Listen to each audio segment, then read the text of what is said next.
சுந்தர் கிருஷ்ணா இருப்பதாக சொன்ன அந்த வீட்டிற்குள்ளே இருந்து நிறைய பேர் கையில் துப்பாக்கியுடன் ஓடி வந்தனர். அவர்கள் அனைவரும் விக்ரமை சூழ ஆரம்பித்தனர்.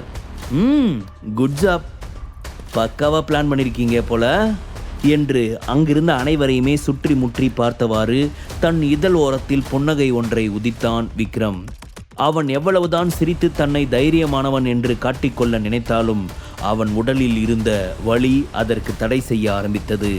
அந்த 2 பேரும் கத்தியை வைத்து குத்தியதில் அவன் வயிற்றில் லேசாக வலி ஏற்பட ஆரம்பித்தது. கண்களில் கண்ணீர் தேங்கி கண் மங்களாகவும் தோன்ற ஆரம்பித்தது. அதே சமயம் பிளாக் பவர் டீமின் அனைவரும் தங்கள் கையில் ஆயுதங்களுடன் விக்ரமை நெருங்கிக் கொண்டே இருந்தனர். நீ ரொம்ப திறமைக்காரனு எனக்கு ரொம்ப நல்லாவே தெரியும். ஆனால் இப்போ நீ அடிப்பட்ட பாம்பு. ஸோ இப்போ நான் உன்னை உயிரோட விட்டனா நிச்சயமாக சீக்கிரமே வந்து எங்களை நீ அட்டாக் பண்ணுவ. அதனால் என்ன ஆனாலும் இன்னைக்கு நான் உன்னை உயிரோட விடுறதா இல்லை. இவங்க யாராவது ஒரு ஆள் கையிலையாச்சும் நிச்சயமாக நீ செத்து போகணும். உனக்கு இங்கிருந்து தப்பிக்கிறதுக்கு வழியே இல்லை ராசா.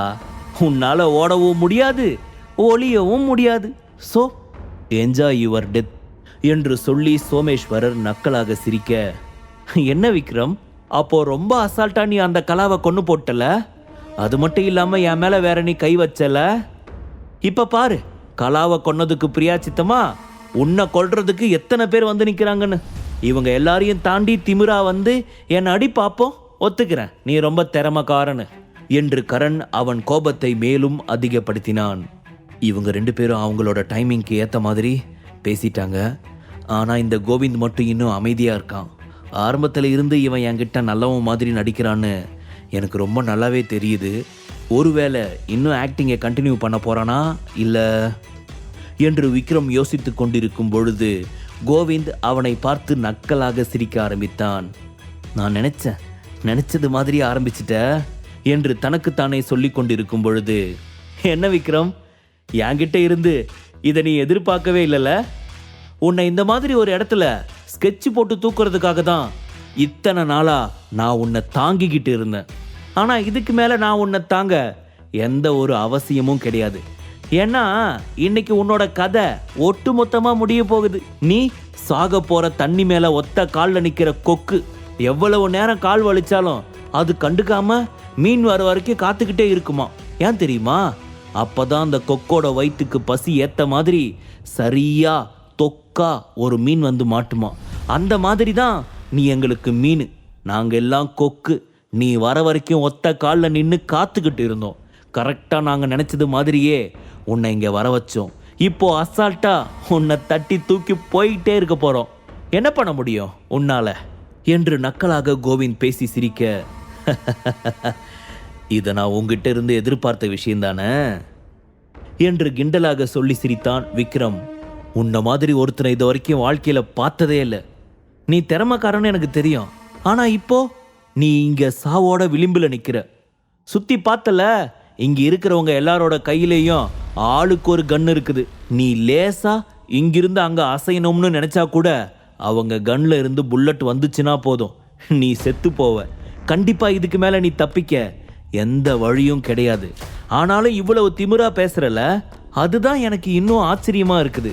அது எப்படின்னு எனக்கு புரியவே மாட்டேங்குது என்று கரண் சொன்னான். விக்ரமோ அவனை கோபமாக முறைத்து பார்க்க, இப்ப எதுக்காக அவனை முறைச்சு பார்த்துக்கிட்டு இருக்க விக்ரம்? அவனை முறைச்சு பார்க்கறதுனால என்ன பலன் இருக்குது?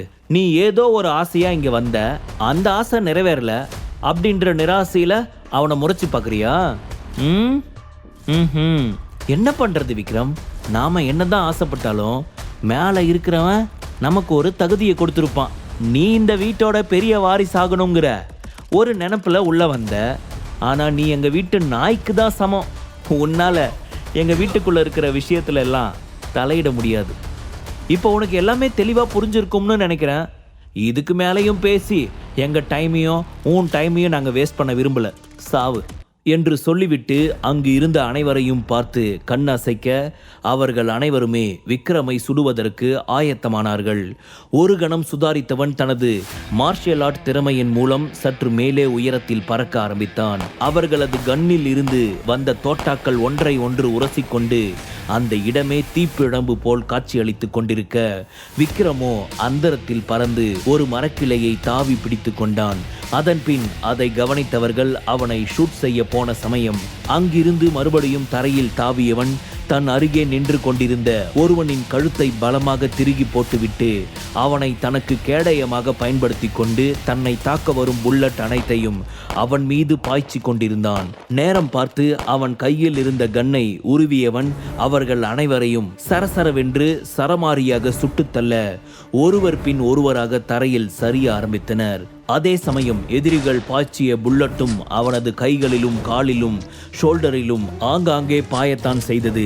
ஆனால் விக்ரம் அதில் இருந்து வந்த இரத்தத்தையும் வலியையும் சிறிதும் பொருட்படுத்தாமல் தன் முன் இருக்கும் எதிரிகளை நிச்சயம் பழி தீர்த்தே ஆக வேண்டும் என்ற ஒரு நோக்கத்தை மட்டும் மையமாக வைத்துக்கொண்டு தனது வலியை தாங்கியவாறு அவர்கள் அனைவரையும் சுட்டு பொசுக்க பிளாக் பவர் டீமின் அனைத்து ஆட்களும் தரையில் சரிந்தனர்.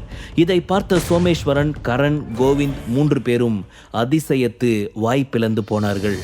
தேவையில்லாம நம்ம வாயை கொடுத்துட்டோமோ, ஆரம்பத்திலிருந்து இவங்கிட்ட எப்பவும் போல நல்லவன் மாதிரியே நடிச்சிருக்கலாமோ, இப்போ அனாவசியமா வாய் கொடுத்து நல்லா வசமா மாட்டிக்கிட்டோம். இப்ப இந்த விக்ரமுக்கு நம்ம யாருன்னு புரிஞ்சு போயிருக்குமே, ஷிட் என்று கோவிந்த் அவசரப்பட்டதை நினைத்து தலையில் அடித்து கொண்டார். பின் இருவரும் மனதிற்குள், விஷயம் எக்குத்தப்பா போயிடுச்சே, இவன் ஒத்த ஆளா நின்று இத்தனை பெரிய ஆள், இவங்க கையில இவ்வளோ பெரிய கன்னு இருந்தோம், அந்த புல்லட் எல்லாம் தாக்கியுமே அவங்க எல்லாரையுமே கொன்னு போட்டிருக்கான். நிச்சயமா இவன் சாதாரணமானவனா இருக்க முடியாது. இவனோட பவர் தெரியாம நாம இவங்கிட்ட தொடர்ந்து விளையாண்டுகிட்டே இருந்திருக்கோம். நாம சாக போறது உறுதி என்று நினைத்தனர். இத்தனை நேரமாக சோமேஸ்வரன் மனதிற்குள் இருந்த திமிர்த்தனமும் பயமும் கூட சிறிது கலந்து காணாமல் போகத்தான் செய்தது. அவரை அறியாமல் அவரது கால்கள் நடுங்க ஆரம்பித்தது. நான் வேற இவங்கிட்ட ஆரம்பத்தில் இருந்து வாய் கொடுத்துக்கிட்டே இருந்திருக்கேன். போச்சு, இன்னைக்கு இவன் என்ன பண்ண போறானோ, ஐயோ, விடக்கூடாது, ஏதாவது பண்ணி நான் என் உயிரை காப்பாற்றணும். அதே சமயம் இவனையும் இந்த வீட்டோட பெரிய வாரிசா நான் இருக்க விடவே மாட்டேன். அப்படி நான் அதுக்கு அனுமதிச்சேன்னா என்னோட ராஜ வாழ்க்கை கனவுக்கு நிச்சயம் பாதிப்பு வரும். நான் நினைச்ச மாதிரி என்னுடைய எண்ணத்தையும் சாதிக்க முடியாது. அப்புறம் தாய் கிழவனோட நான் போட்டுக்கிட்ட சவால்ல அவர் ஜெயிச்ச மாதிரி ஆயிரும். நான் தோத்து போயிடுவேன். அதுக்கு நான் ஒரு காலமும் இடம் கொடுக்கவே மாட்டேன்.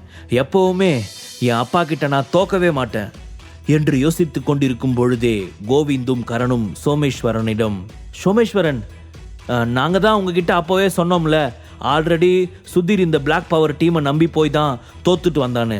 அப்படிப்பட்ட டீமையே மறுபடியும் இந்த விக்ரமை கொல்றதுக்காக செட் பண்றது சரியா இருக்காது, வேற ஆளுங்களை செட் பண்ணலாம்னு சொன்னேன் இல்லையா? ஆனா நீங்க எங்க பேச்சை கேட்காம இவங்களை செட் பண்ணி வச்சு இப்ப பாரு, எல்லாருமே செத்து போயிட்டானுங்க.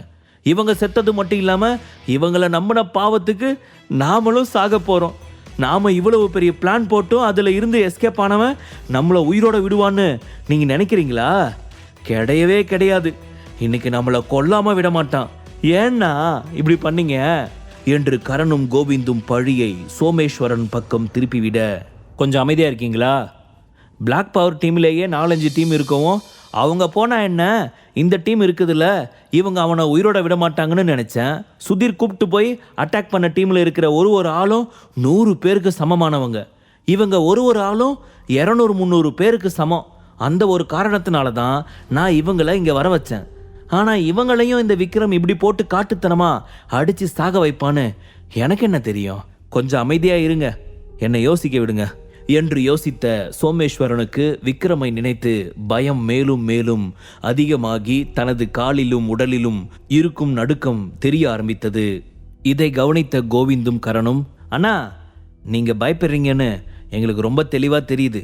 இப்போ நாம விக்ரம் கிட்ட சரண்டர் ஆகிறத விட வேற வழியே இல்லை என்று சொல்ல, அதை கேட்டு கோபமான சோமேஸ்வரன், என்னது அவங்கிட்ட சரண்டர் ஆகணுமா? அப்படின்னா அவனுக்கு அடிப்பணிஞ்சு அவன் காலில் விட சொல்றீங்களா? அதுக்கு அவசியமே கிடையாது. எப்பவுமே காட்டுக்கு ஒரே ஒரு ராஜா மட்டும்தான் இருக்கும். அந்த ராஜாவா நான் தான் இருப்பேன் என்று சொன்ன சோமேஸ்வரர் கோபமாக சத்தமான குரலில் ரங்கூன் என்று கத்தினார்.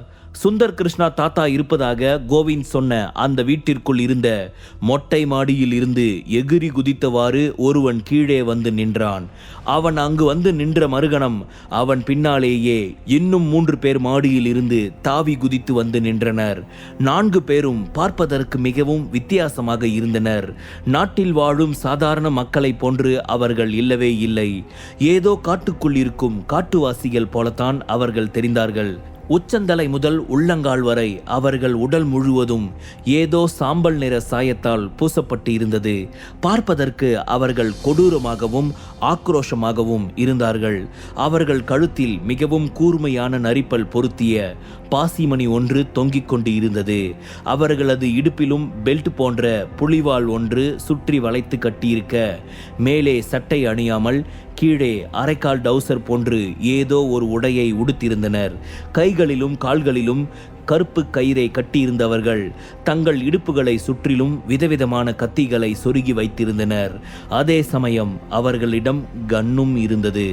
ஏற்கனவே கருப்பாக இருக்கும் அவர்களது முகத்தில் இன்னும் சாம்பல் நிற சாயம் பூசியிருக்க, அவர்கள் முகமே இன்னார் என்று சரியாக அடையாளமே தெரியாத அளவிற்கு இருந்தது. யாருடா இவனுங்க? நம்ம அம்மா சின்ன பிள்ளையில சோறு ஊட்டுறதுக்காக பூச்சாண்டி வரான், சாப்பிடலைன்னா கடிச்சு தூக்கிட்டு போயிடுவான்னு சொல்லி பயமுறுத்துவாங்களே, அந்த பூச்சாண்டி கதையில வர பூச்சாண்டி மாதிரியே இருக்கானுங்க. இவனுங்கெல்லாம் எங்கிருந்து வந்தானுங்க என்று விக்ரம் யோசித்தான். அவன் யோசித்துக் கொண்டிருக்கும் பொழுதே ரங்கூன் என்ற அந்த 4 பேரில் தலைவரான ஒருவன் தன் பின்னால் நிற்கும் 3 பேரையும் பார்த்து, 3 பேரும் போங்க, அவன் அட்டாக் பண்ணுங்க என்று சொல்ல, வித்தியாசமாக குரங்கு போன்று ஆங்காங்கே தாவி தாவி கொண்டே விக்ரம் அருகில் வந்த 3 பேரில் 2 விக்ரம் தோள் மீது ஒருவன் விக்ரமின் காலையும் பிடித்து கொள்ள, ரங்கூன் என்பவன் அவனை தாக்குவதற்காக ஓடி வந்தான். என்னடா இவனுங்க, நாம இவனுங்க யாருன்னு யோசிச்சுட்டு இருக்கப்பவே திடீர்னு வந்து இந்த மாதிரி 3 பேரும் அங்கிட்டு இங்கிட்டுன்னு அசைய விடாம பிடிச்சுக்கிட்டானுங்க. இந்த டார்டின் வேற ஏதோ ஒலிம்பிக்கில் ஓடி வர மாதிரி இவ்வளவு வேகமா ஓடி வரான். போச்சுடா விக்ரம், நல்லா மாட்டினடா என்று மனதிற்குள் நினைத்தவன், விடுங்கடா என்னை விடுங்க, எதுக்காக என்னை இப்படி பிடிச்சிருக்கீங்க, விடுங்கடா விடுங்க என்று கையையும் காலையும் உதற, அவர்களோ தங்கள் முகத்தை கராராக வைத்தவாறே, உன்னை விடுறதுக்காகவா நாங்க பிடிச்சிருக்கோம்? இன்னைக்கு உன்னை போட்டு தள்ளிட்டு தான் எங்களுக்கு அடுத்த வேலையே, அதுக்காக தான் உன்னை பிடிச்சிருக்கோம் என்று சொல்லிக்கொண்டே விக்ரம் மீது இருக்கும் தங்கள் பிடியை இன்னும் இருக்குகிறார்கள். ரங்கூன் என்ற ஓடி வந்த அந்த சாம்பல் நிற மனிதன் விக்ரமின் நெஞ்சில் ஓங்கி குத்த, அதில் விக்ரமிற்கு லேசாக வலி ஏற்பட்டது. உன்னை பார்த்தாலே தெரியுது வலி தாங்க முடியலன்னு. அதனால நாங்க சாதாரண மக்கள் கூட்டத்தோட பழகி ட்ரைனிங் எடுத்துக்கிட்டு வந்திருப்போம்னு எங்களை பத்தி நீ சாதாரணமா நினைச்சிடாத. நாங்க அப்படி கிடையாது. எங்களை பற்றி எதுவுமே நீ தெரிஞ்சிக்காம தான் இந்த இடத்துக்கு வந்துட்டேன்னு நினைக்கிறேன். எங்கள் அடியிலேயே சாகிறதுக்குள்ளேயாச்சும் நீ எங்களை யாருன்றத ரொம்ப தெளிவாக தெரிஞ்சுக்குவ என்று ரங்கூன் சொல்லி கொண்டிருக்க, விக்ரமோ அந்த 3 பேரிடம் இருந்து எப்படி தப்பிப்பது என்று யோசனையில் இருந்தவன் பின் தன் வலது பக்கம் இருந்த ஒருவனை தூக்கி வீசினான். மறுகணம் தன் இடது பக்கம் இருப்பவனை தூக்கி வீச முயற்சி செய்து கொண்டிருக்க, கீழே விழுந்த அந்த சாம்பல் நிற மனிதன் ஓடி வந்து மீண்டும் அவனது தோளில் ஏறிக்கொள்ள, விக்ரம் கஷ்டப்பட்டு இடது பக்கம் இருந்த ஒருவனை தூக்கி வீசினான். இப்பதான்டா உன்னை தூக்கி வீசின, அதுக்குள்ள மறுபடியும் இப்படி ஓடி வந்து வேதாள மாதிரி ஏறி உக்காந்துகிட்ட, ஏண்டா இப்படி என்று சொல்லிக்கொண்டே அவனை சமாளிப்பதற்குள் இப்பொழுது கீழே விழுந்த அந்த 2வது சாம்பல் மனிதன் மீண்டும் விக்ரம் மீது ஏறி அமர்ந்து கொள்ள, என்னடா இது வம்பா போச்சு, ஒருத்தவனை தூக்கி எறிஞ்சி இன்னொருத்தவனை சமாளிக்கிறதுக்குள்ள ஆல்ரெடி கீழே விழுந்தவன் மறுபடியும் மேலே ஏறி வந்து உக்காந்துக்கிறான். இப்படியே போச்சுன்னா என்ன ஆகுறது நம்ம நிலைமை? எப்படி இதை சமாளிக்கிறது? விக்ரம் ஏதாச்சும் சீக்கிரம் பண்ணுடா என்று தனக்குத்தானே சொல்லிக் கொண்டிருக்கும் பொழுதே கீழே விக்ரமின் காலை அசைய விடாமல் பிடித்திருந்த ஒருவன் தனது கத்தியால் அவன் காலை கீறினான். உடனே அவன் காலில் இருந்து ரத்தம் வழிய வலி தாங்க முடியாத விக்ரம் வலியில் ஆ ஆ என்று கத்த ஆரம்பித்தான். இதை பார்த்த அந்த சாம்பல் நிற மனிதர்கள் 4 பேரும் சிரிக்க, அவர்களது பார்வை அங்கே நின்று கொண்டிருந்த கிருஷ்ணா ஃபேமிலியின் 3 ராட்சதர்கள் பக்கம் திரும்பியது. எனக்கு தெரியும், இதனால தான் நான் உங்களை அழைச்சிட்டு வந்தேன். அதனால தான் எப்பவுமே என்னோட செக்யூரிட்டி கார்ட்ஸா உங்களை நான் என் கூடவே வச்சிருக்கேன். நிச்சயமா இன்னைக்கு நீங்க இந்த விக்ரம சாகடிச்சிடுவீங்க, அந்த நம்பிக்கை எனக்கு இருக்குது என்று சோமேஸ்வரர் அவர்களை மேலும் மேலும் தூண்டிவிட்டார்.